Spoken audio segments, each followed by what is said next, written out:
Direito e Literatura está de volta no programa de hoje. O tema é a pena e seus estigmas. E, Fábio, você tem uma provocação da Henriette. Sim. Que bom, né? Que bom, né, Henriette? Não, de fato, nós temos uma espécie de crise de paradigmas, de modelos, isso é verdade. Mas também é verdade, e isso eu posso falar até para a minha experiência profissional como criminalista, que mesmo os mais ricos processados, mesmo as pessoas mais bem colocadas, uma vez acusadas, elas tornam-se indesejadas, elas tornam-se contagiosas, elas são evitadas por todos. As pessoas que sempre as apoiaram, as abandonam. Os filhos não podem ir à escola, porque são acusados de filhos de criminosos. Veja, eu estou falando de uma acusação. E essas pessoas acabam não podendo mais fazer negócios, não podendo mais frequentar o clube, não podendo mais ter o filho numa situação normal de escola. Ou seja, na verdade, o processo criminal, a acusação criminal, na vida real, mesmo para essas pessoas, tem se mostrado hoje um calvário longo, em que, ainda que absolvidos, jamais é apagado. Ou seja, por quê? Porque quanto mais importante é o crime, quanto mais, importantes são as pessoas que cometem esse crime, maior é o interesse da cobertura mediática, e isto se dá no início, em que as coisas têm apenas uma versão, e quando, por um acaso, o desfecho é diverso da versão inicialmente contada, ela se dá no silêncio, o desfecho está no silêncio e nunca mais se retorna. Mário. Eu concordo perfeitamente contigo, né? Porque certas marcas que se imprimem no corpo psíquico, elas são visíveis socialmente, mesmo que marcas invisíveis, né? Porque elas transparecem no discurso. Ou seja, os dois elementos clássicos da posição do sujeito na relação com o outro, na socialidade, que é a honra e a dignidade, não desaparecem.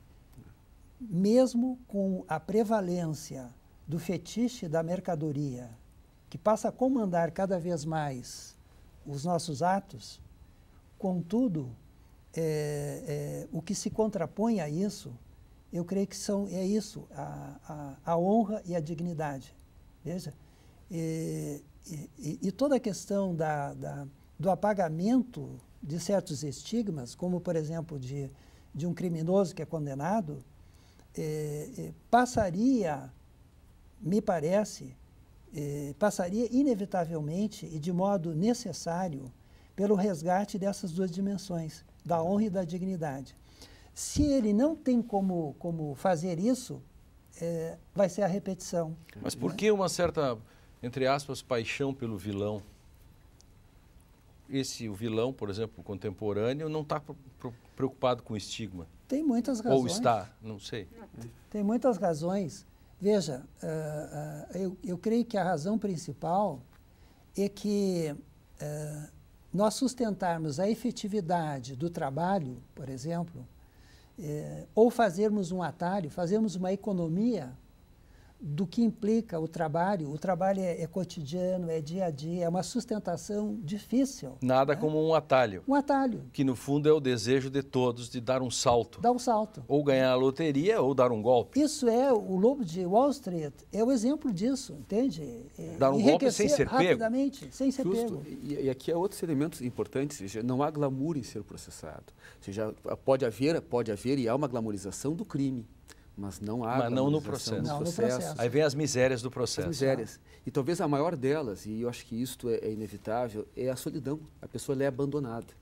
É claro que há exceções, há situações excepcionais em que se trabalha até mediaticamente a grande injustiça. E voltamos a Mandela, né? Sim. Já a figura do sujeito que era, às vezes, se tornar um mártir como forma de escapar disto. Mas a verdade é que é um processo de humilhação pública e de abandono. E a absolvição apaga o estigma de ser acusado? Lembram do filme ou do livro A Caça? Sim. Que nada foi provado, mas mesmo assim é apedrejado. Sim. Mas aí a gente também pode pensar no outro lado, né?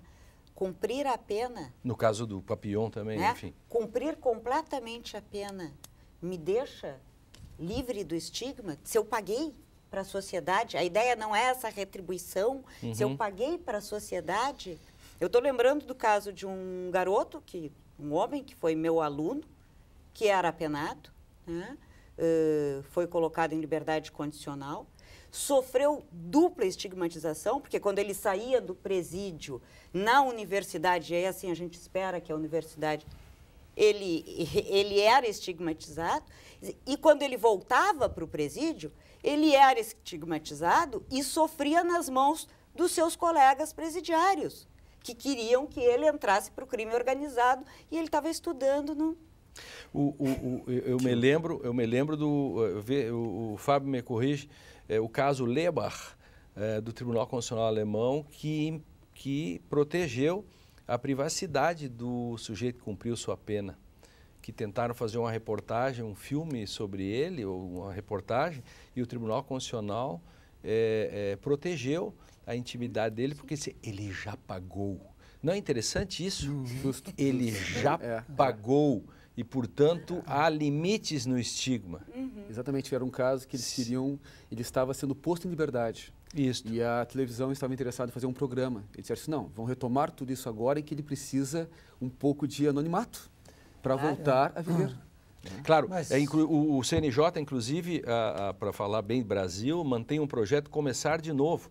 E aí disponibiliza um portal de oportunidades voltado à capacitação profissional e à reinserção no mercado de trabalho. Por exemplo, hoje tem 3.875 vagas de emprego disponíveis no sistema, de um total de 11 mil. Quer dizer, claro, é 2% da população carcerária, mas, digamos, um outro tipo de visão aos poucos, né? É pouco, né? Mas, enfim.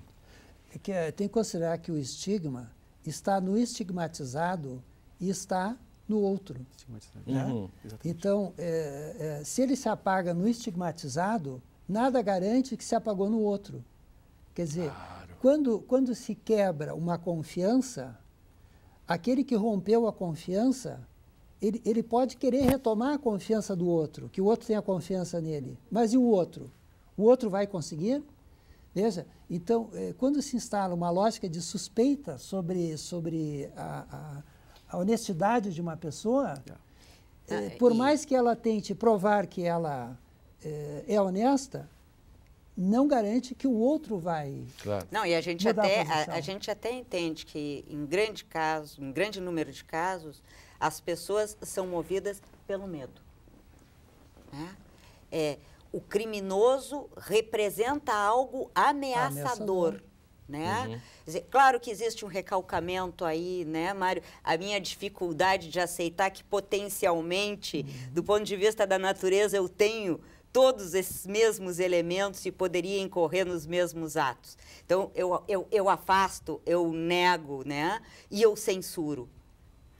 Mas causa medo.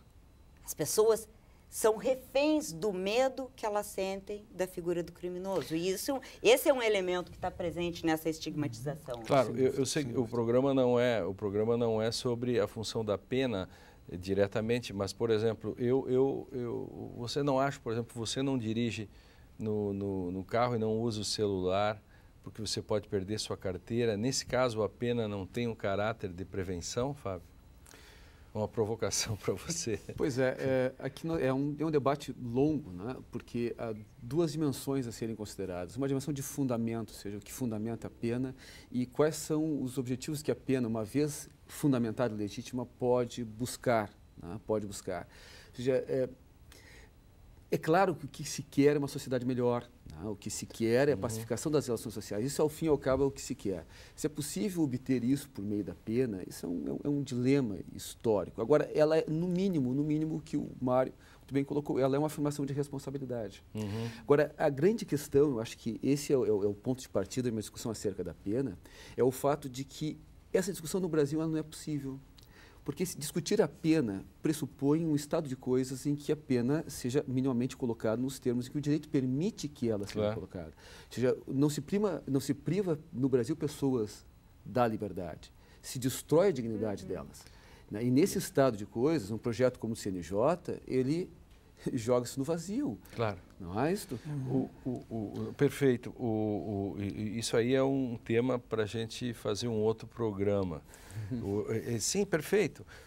Nós começamos com Papillon, passamos pelos Miseráveis e paramos no Lobo de Wall Street, nos diferentes modos de estigmatização, né, nas diferentes sociedades e até a mudança de como isso acaba caindo, digamos, num mundo, entre aspas, com outro tipo de perspectivas e pós-moderno. Que outro livro você poderia ter trazido, Mário, que não trouxe? Olha, eu pensei trazer, em primeira mão, O Futuro Dura Muito Tempo, do Louis Althusser. Né? Porque é a inimputabilidade, ou seja, a ausência de responsabilização pelo seu ato. Isso. O outro livro que eu pensei, além desses dois que eu trouxe, né, foi A Hora da Estrela, da Clarice Lispector. Justamente para trazer a questão da estigmatização. Mas fica para um próximo. O Fábio.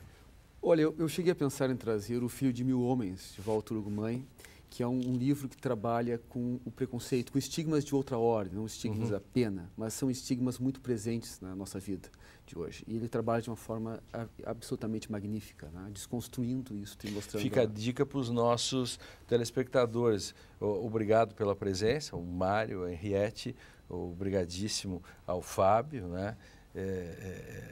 Que veio nos prestigiar. E o Direito e Literatura fica por aqui. Não esqueça que você pode rever nossos programas na internet pelo endereço youtube.com/TV Rádio Unicinos.